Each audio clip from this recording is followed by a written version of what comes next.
Welcome to Winning World War II, Part 1. An interactive U.S. history tutorial for students like you. Let's start by reviewing some basics about World War II. This war pitted the Allied powers against the Axis powers. The big three allies were the United States, Great Britain, and the Soviet Union, although many other nations such as Canada, China, Mexico, and Australia joined the Allied effort. The major Axis nations were Nazi Germany, Imperial Japan, and Fascist Italy. Other nations like Bulgaria and Hungary were part of the Axis as well.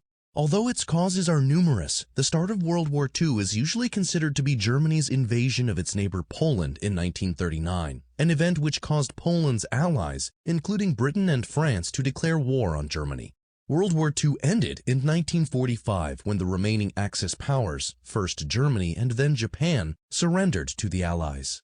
The United States did not join the Allies when the war began in 1939, even though it had friendships with Allied nations and was generally opposed to the Axis. Most Americans then were isolationist. They viewed the World War as the problem of other nations and wanted the U.S. to stay out. Everything changed on December 7, 1941, when hostilities between the U.S. and Japan led to the Japanese sneak attack on Pearl Harbor in Hawaii, an ambush that destroyed much of the American Pacific Naval Fleet. Within days, the U.S. had declared war on Japan and the Axis. Click on all of the flags to learn more about each nation, its leader, and the role it played in World War II. In 1942, after Pearl Harbor, the Axis was at the height of its power.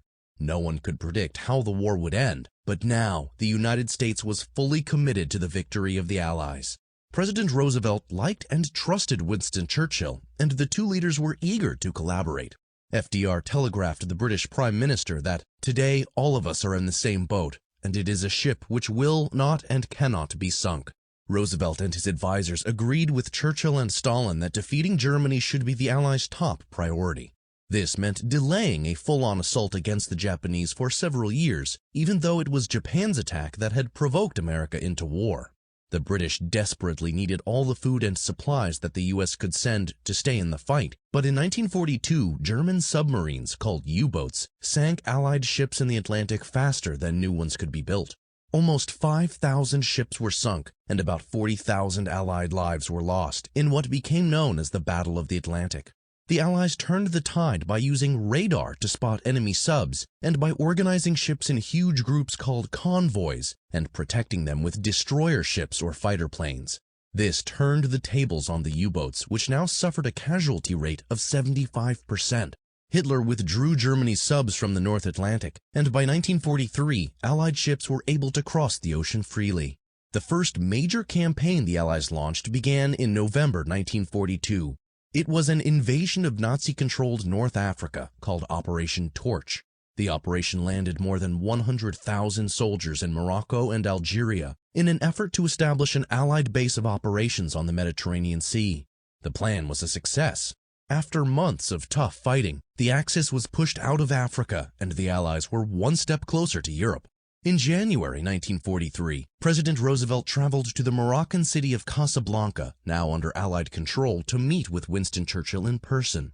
As they planned their next moves, they announced that the Allies would accept nothing less than the unconditional surrender of the Axis powers. This meant that there would be no peace negotiations to end the war. The Allies were bent on total victory over their enemies. You can click on the picture of the Allied leaders to learn more. In February 1943, in the Soviet Union, Stalin's army finally defeated the German invaders at Stalingrad, successfully defending the city and ending a siege that had lasted more than 6 months. The monumental battle was won at an unbelievable cost. About 2 million soldiers and civilians died at Stalingrad. Most historians consider it one of the major turning points of the entire war. Hitler's loss at Stalingrad was really the beginning of his end. Before, the Nazis had seemed almost unbeatable. Now they were on defense in the east, and it would be the Soviets who would aggressively pursue the German army west, not the other way around. Again, Stalin pleaded with his allies to invade Europe across the English Channel and open up a second front. Again, Roosevelt and Churchill felt that the Allies were not yet ready for such a massive invasion that might make or break the war. Instead, in the summer of 1943, American and British forces targeted the weakest link in the Axis by first invading Sicily and then Italy, which Churchill called the soft underbelly of Europe. When he proved unable to defend Italy, Benito Mussolini was actually overthrown as leader by his own government and arrested. He would eventually be executed by his own people. The Italian government surrendered and actually joined sides with the Allies, but German troops were rushed to Italy to mount a ferocious defense of the peninsula. The Italian campaign turned into a deadly year-long slog. It would be a year before Allied troops liberated Rome, and the fighting in Italy became the deadliest for American infantry troops anywhere in Europe. In December 1943, Roosevelt and Churchill met again, this time in Tehran, Iran. Joseph Stalin joined them as well. The big three leaders made plans for the long-delayed opening of a second front in Europe in 1944, which the invasion of Italy had failed to achieve. Operation Overlord, better known as D-Day, would liberate France from Nazi rule. Until the massive operation could be launched, Allied planes would continue to cross the English Channel to bomb German strategic targets such as factories and railroads. These air raids did hurt Germany's war-making capacity, but they took a fearful toll on Allied pilots as well. About 85,000 American airmen were killed in the skies over Europe in these deadly missions.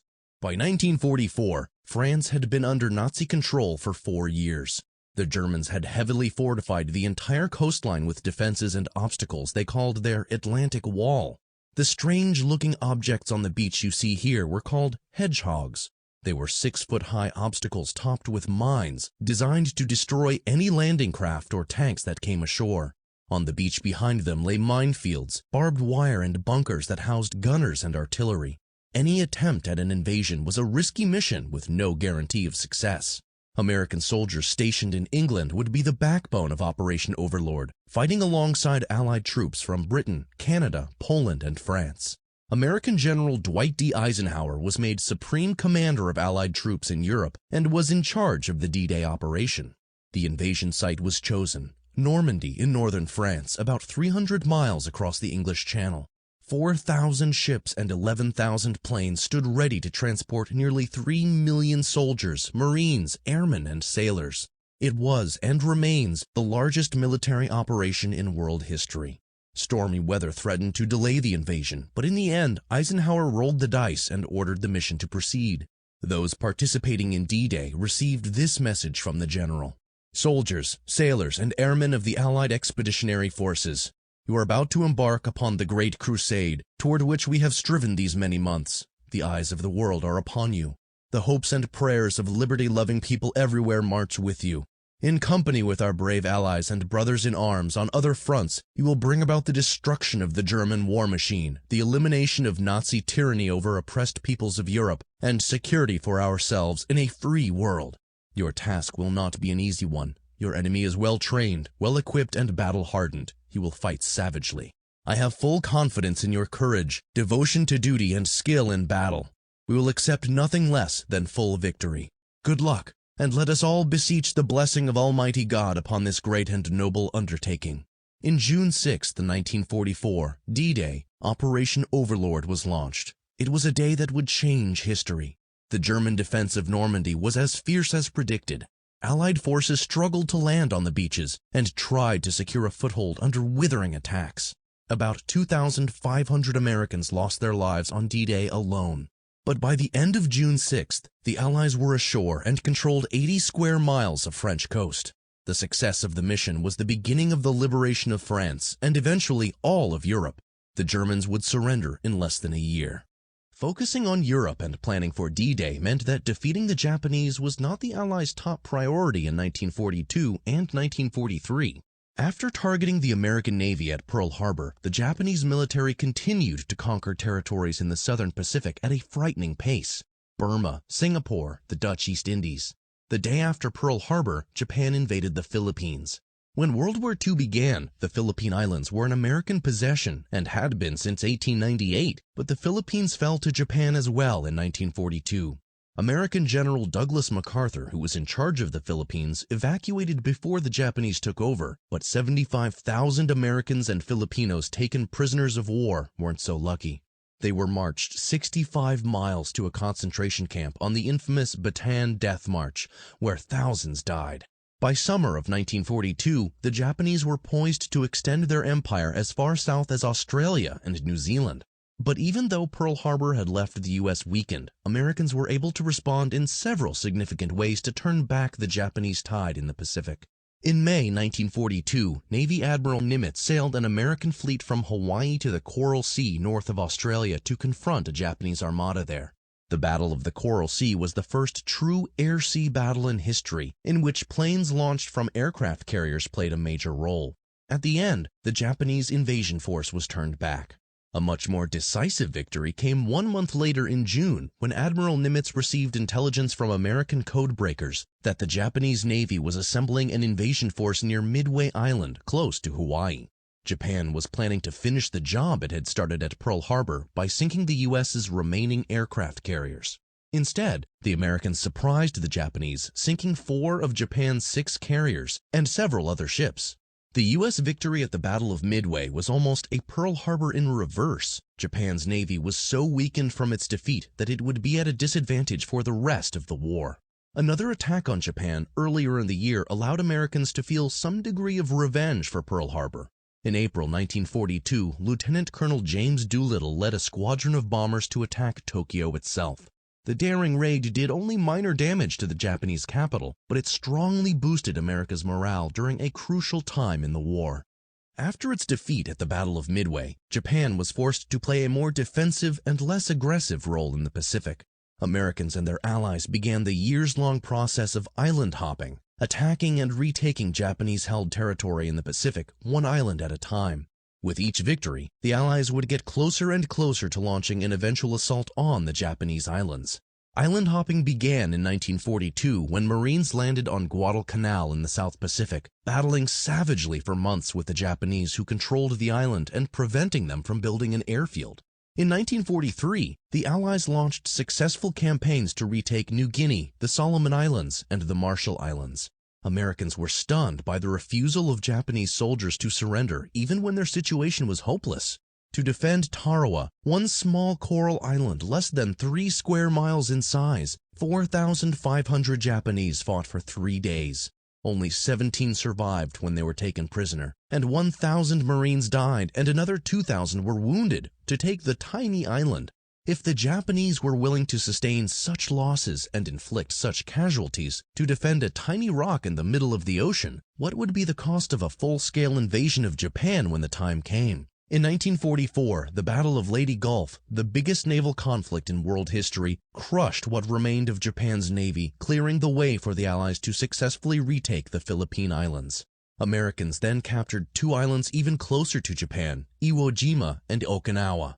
From Okinawa, it was only a 370-mile flight for Allied bombers to reach Tokyo. Allied troops sustained fearful losses with each new victory. As many as 12,500 Americans died to take Okinawa, 5 times as many who died in Europe on D-Day. The Japanese became even more desperate with each loss. Soldiers and civilians alike committed suicide by the thousands rather than surrender, and Japan's government ordered pilots to become kamikazes by flying planes full of bombs into Allied ships on suicide missions. Kamikaze pilots destroyed many American ships, but the even greater loss was to Japan's own air force, which could no longer defend the home islands.